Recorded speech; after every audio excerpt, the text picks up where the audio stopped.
warahmatullahi wabarakatuh. Perkenalkan, nama saya Ahmad Muklis Wanani. Video ini dibuat sebagai tugas mata kuliah manajemen proyek. Pada kali ini saya akan mempresentasikan makalah dengan judul Manajemen Proyek IT Development untuk aplikasi telekonsultasi kesehatan di puskesmas. Telekonsultasi kesehatan adalah solusi teknologi yang memungkinkan pasien berkonsultasi dengan dokter tanpa harus ke fasilitas kesehatan. Puskesmas membutuhkan solusi untuk meningkatkan efisiensi layanan. Pengembangan aplikasi telekonsultasi memerlukan manajemen proyek yang baik agar berjalan sesuai rencana, tepat waktu, dan sesuai dengan anggaran. Tujuan dan luaran proyek. Tujuan proyek ini adalah untuk mengembangkan aplikasi telekonsultasi kesehatan yang dapat diakses oleh pasien dan tenaga medis di puskesmas, serta memberikan kemudahan dalam pengelolaan data medis dan jadwal konsultasi. Dengan aplikasi ini, puskesmas diharapkan dapat memberikan layanan yang lebih efisien dan menjangkau lebih banyak pasien.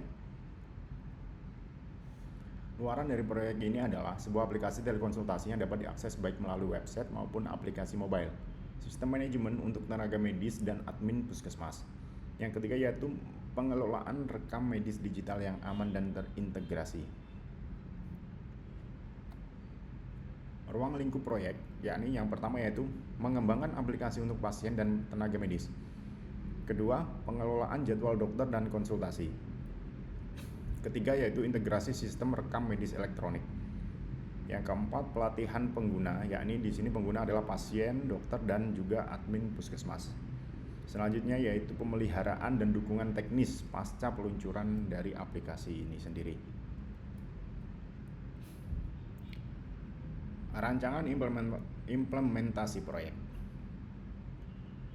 Proyek pengembangan aplikasi telekonsultasi ini akan mengikuti siklus hidup proyek yang terstruktur, yaitu yang pertama yaitu inisiasi proyek. Pada tahapan ini, kita menentukan visi, misi, tujuan, dan ruang lingkup proyek. Pada tahapan ini juga penting untuk mengidentifikasi siapa saja stakeholder dan mengumpulkan persyaratan dari pihak-pihak terkait. Yang kemudian yaitu perencanaan proyek. Menyusun rencana terperinci yang mencakup jadwal, anggaran, alur kerja, serta peran dan tanggung jawab masing-masing tim dalam proyek ini. Yang ketiga yaitu pelaksanaan. Pada tahapan ini yaitu pengembangan aplikasi dan implementasi sistem. Yang keempat yaitu pengawasan dan pengendalian.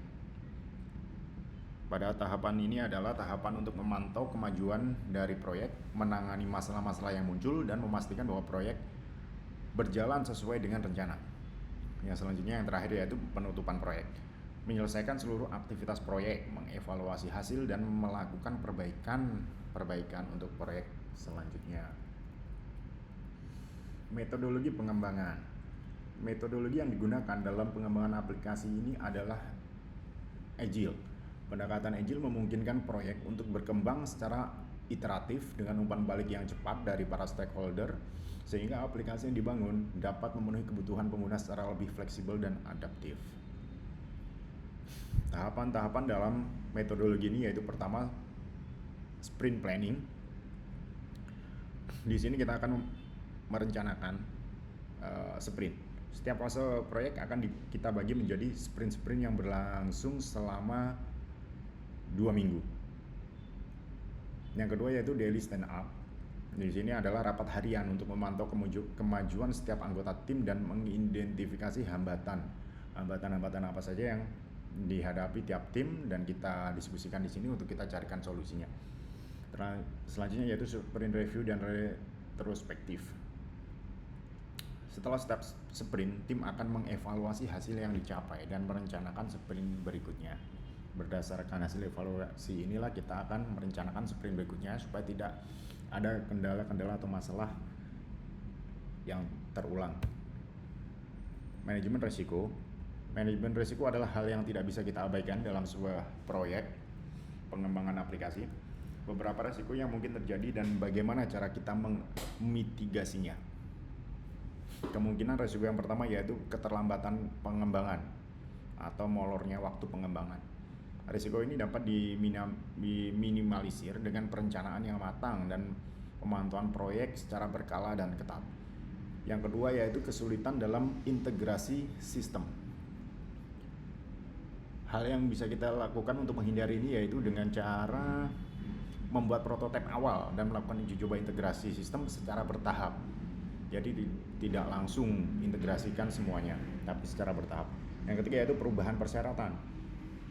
Memang dalam metodologi Agile, perubahan persyaratan dapat dilakukan secara fleksibel, tetapi harus kita kelola juga dengan baik, supaya tidak mempengaruhi jadwal dan anggaran, sehingga kita bisa menghindari molornya waktu dan juga pembengkakan anggaran.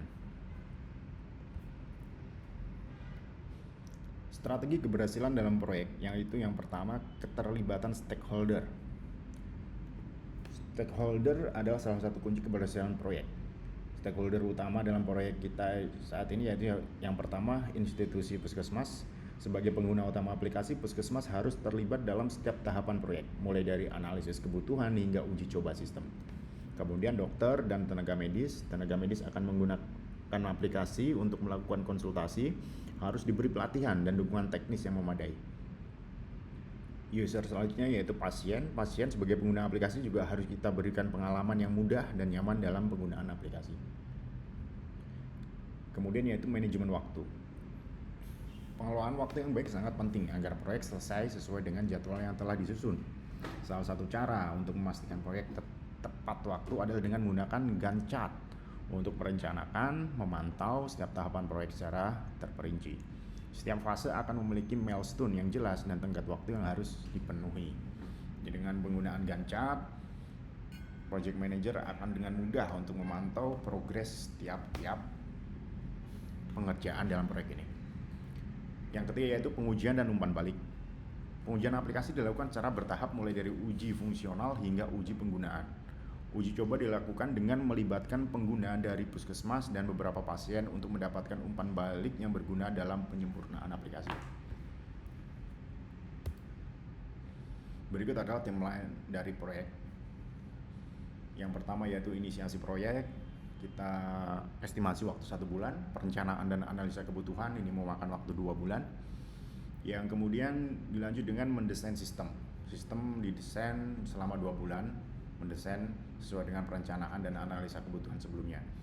Yang keempat yaitu pengembangan aplikasi 5 bulan. Di sini adalah proses di mana pembuatan aplikasi itu dimulai.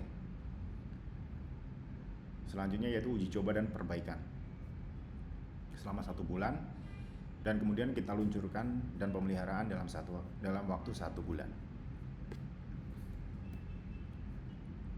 Berikut adalah struktur organisasi pelaksana proyek. Struktur organisasi proyek terdiri dari project manager, business analyst, tim pengembang, UI UX designer, QA, serta support and training. Setiap unit kolaborasi untuk memastikan proyek berjalan lancar dan sesuai dengan tujuan. Yang pertama yaitu project sponsor. Project sponsor ini bertanggung jawab untuk menyediakan dukungan finansial dan keputusan strategis tingkat tinggi. Dia berkomunikasi dengan project manager. Project manager bertugas atau bertanggung jawab atas keseluruhan proyek, memastikan proyek sesuai dengan waktu, anggaran, dan ruang lingkup yang telah disetujui. Relasinya dalam struktur organisasi ini, project manager berkolaborasi dengan project sponsor untuk mengelola anggaran dan risiko proyek. Kemudian tim lead developer, dia bertanggung jawab untuk mengawasi teknis pengembangan aplikasi dan memimpin tim pengembang, bertanggung jawab atas implementasi kode dan integrasi sistem. Relasinya dalam struktur organisasi yaitu dia bertanggung jawab kepada project manager dan memimpin back end developer dan front end developer atau tim pengembang. Selanjutnya yaitu tim pengembang. Tim pengembang ini bertanggung jawab untuk mengembangkan teknis aplikasi atau membangun aplikasi. Dia terdiri dari tim back-end developer dan front-end developer dan juga desainer. Kemudian yaitu business analyst. Business analyst bertanggung jawab dan bertugas untuk mengumpulkan dan menganalisis kebutuhan bisnis serta menjembatani komunikasi antara tim pengembang dan stakeholder.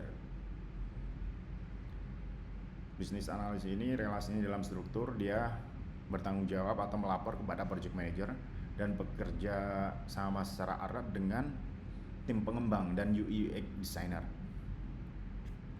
Selanjutnya yaitu Quality Assurance atau QA yang bertugas untuk melakukan pengujian kualitas dan memastikan bahwa aplikasi berfungsi dengan baik tanpa adanya bug sebelum diluncurkannya aplikasi ini. Sehingga diharapkan ketika aplikasi diluncurkan sudah tidak ada lagi kendala yang menyulitkan user. Ini sangat penting sekali. Yang kemudian selanjutnya yaitu support team. Support team bertanggung jawab memberikan dukungan teknis setelah aplikasi ini diluncurkan. Ia melakukan pelatihan kepada para pengguna. Kesimpulannya adalah manajemen proyek IT development sangat penting untuk keberhasilan aplikasi telekonsultasi ini di puskesmas. Metodologi agile, keterlibatan stakeholder, dan pemantauan ketat memastikan peningkatan aksesibilitas dan efisiensi layanan kesehatan. Keberhasilan pengembangan aplikasi tidak hanya terletak pada teknologi yang digunakan, tetapi yang lebih penting lagi adalah manajemen proyek yang matang dan kolaborasi tim. Tanpa adanya manajemen proyek yang matang dan kolaborasi tim, teknologi apapun yang kita gunakan belum tentu berguna untuk user. Sehingga diharapkan proyek selesai tepat waktu, sesuai anggaran, dan memberikan manfaat maksimal bagi puskesmas dan juga masyarakat secara luas. Kuncinya ada 3, yaitu manajemen proyek, yang kedua adalah kolaborasi tim yang bagus supaya proyek ini berjalan dengan lancar, dan yang ketiga yaitu manfaat maksimal, tentunya tujuannya yaitu bagi puskesmas dan juga masyarakat dalam hal layanan kesehatan. Baik, itu saja dari saya. Terima kasih. Assalamualaikum warahmatullahi wabarakatuh.